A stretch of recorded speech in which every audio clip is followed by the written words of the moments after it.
Y geiriau dwi am i feddwl amdanyn nhw heddiw ydy geiriau Iesu, my fi yw drws y defaid. Sôn am gorlan defaid mae Iesu cyn dweud y geiriau yma.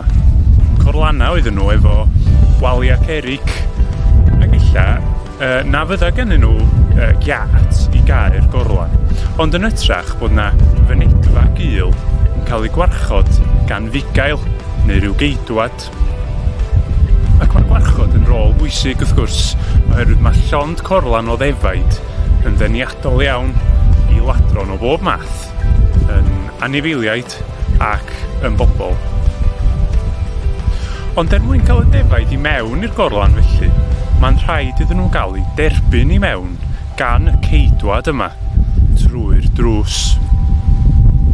Mwyn cyrraedd diogelwch y gorlan, mwyn cael cyrraedd prydferthwch y gorlan sy'n llawn gwair gwyrdd, mwyn cyrraedd y gorlan braf, gyfforddus, ddiogel honno, mae'n rhaid mynd trwy'r drws. Un ffordd sydd i mewn trwy'r drws.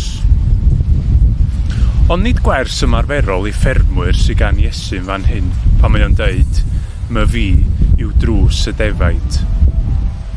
Un ffordd i mewn, un drws sydd i gorlan llawer gwell na chorlan y defaid. Un ffordd, un drws sydd i deyrnas Dduw ac i ddod yn rhan o braidd Dduw. Ac mae Iesu yn dweud, my fi yw'r drws. Mae Iesu mynd yn ei flaen i ddeud, dwi wedi dod mwyn i ddynion gael bywyd a'i gael yn ei holl gyflawnder. Yn y gorlan ddefaid, yn heyrnas Dduw, yn rhan o braidd Dduw, dyna lle dyn ni'n ffeindio bywyd a hwnnw yn ei holl gyflawnder.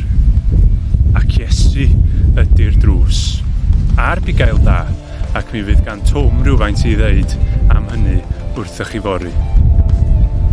Mi fydda i yn fythol ddiolchgar i fod o wedi agor y drws yna i mi. Be am i chi fynd i weld, a wneith y drws yna agor i chi hefyd.